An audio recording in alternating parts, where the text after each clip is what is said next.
Hi viewers, my name is Dr. Vennela Devarkonda, Senior ENT and Head and Neck Surgeons in Omega Hospital, Hyderabad. ఈ రోజు మనం fungal sinusitis గురించి తెలుసుకుందాం. Fungal sinusitis అంటే ఏంటి, అది ఎందుకు వస్తుంది, ఆ వ్యాధి లక్షణాలు ఏంటి మరియు ట్రీట్మెంట్ ఆప్షన్స్ డీటెయిల్గా తెలుసుకుందాం.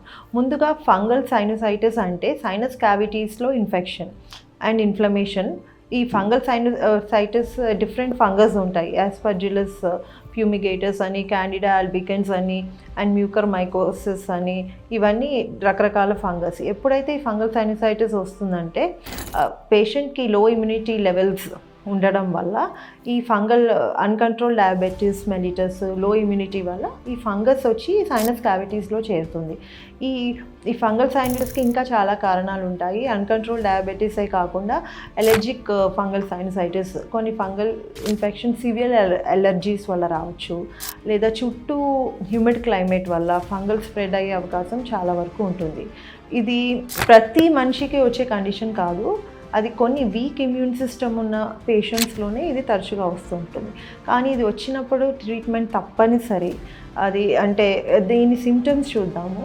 పర్సిస్టెంట్ నేజల్ కంజెషన్ అండ్ ముక్కు నుండి ఒక్కొక్కసారి బ్యాడ్ స్మెల్ రావడము, ఫౌల్ స్మెల్లింగ్ నేజల్ డిశ్చార్జ్ అంటే వాసన రావడము, అండ్ తలలో నొప్పిగా ఉండడము, కళ్ళ చుట్టూ పెరి ఆర్బైటల్ పెయిన్ అంటాము, కళ్ళ చుట్టూ పెయిన్ రావడము, మళ్ళీ కళ్ళ దగ్గర స్వెల్లింగ్ రావడము, ఇంకా సివియర్ కేసెస్లో నోస్ నుంచి బ్లాక్ డిస్కలరేషన్ డిశ్చార్జ్ కూడా రావడం జరుగుతుంటుంది. సో ఇది డయాగ్నోసిస్ ఎలా చేస్తాము అంటే immediately MRI of nose and paranasal sinuses కంపల్సరీగా చేయాలి. అండ్ నేజల్ ఎండోస్కోపీలో మనం సైనస్ టిష్యూ ఎలా ఉంది అది మనం చూసుకోవచ్చు. అండ్ సైనస్ నుంచి ఫంగల్ స్వాబ్స్ కానీ అంటే స్వాబ్స్ కలెక్ట్ చేసి ఫంగల్ కల్చర్స్కి పంపించవచ్చు. ట్రీట్మెంట్ ఆప్షన్స్ ఏంటంటే సర్జికల్ ట్రీట్మెంటే ద ప్రైమరీ ఆప్షన్ ఫంగల్ సైనసైటిస్కి. ఇంకా మెడికల్ ట్రీట్మెంట్స్ ఉన్నాయి లైక్ యాంటీ ఫంగల్ మెడికేషన్స్. ఇది treatment depends upon the type of fungal sinusitis అండి. టైప్ ఆఫ్ ఫంగల్ సైనసైటిస్ అంటే ఇది అక్యూట్ ఫల్మినెంట్ సైనసైటిస్ ఫంగల్ అవ్వచ్చు, క్రానిక్ ఇన్వేజివ్ అవ్వచ్చు, allergic fungal sinusitis. Allergic fungal sinusitis ఏంటంటే సర్జికల్ ట్రీట్మెంట్ వల్ల 100% cure ఉంటుంది, అది కొంచెం లెస్ కాంప్లికేటెడ్. అదే అక్యూట్ ఫల్మినెంట్ ఇన్వేజివ్ అంటే ఇన్వేజివ్ ఫంగల్ సైనసైటిస్ యూజువల్గా మ్యూకర్ యాస్పర్జిల్లస్ వల్ల వస్తుంది. మ్యూకర్మైకోసిస్ ఆర్ బ్లాక్ ఫంగస్ అనేది ఒక డేంజరస్ టైప్ ఆఫ్ ఇన్ఫెక్షన్. ఈ ఫంగల్ సైనసైటిస్ ప్రత్యేకత ఏంటంటే ఇది నార్మలీ టిష్యూనే కాకుండా బ్లడ్ వెజల్స్ని కూడా ఇన్వేడ్ చేస్తుంది.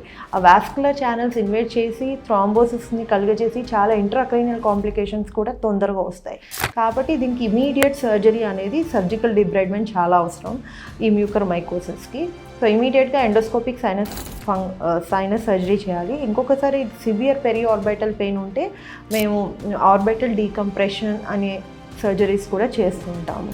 ఇది ఒక రకంగా serious kind of sinus infection of the nose. అది తప్పకుండా కళ్ళ దగ్గర నొప్పి, ఫేషియల్ పెయిన్, ముక్కు నుంచి బ్యాడ్ స్మెల్ వస్తే కంపల్సరీగా వెంటనే డాక్టర్కి ఈఎన్టీ సర్జన్కి చూపించుకోవాలి.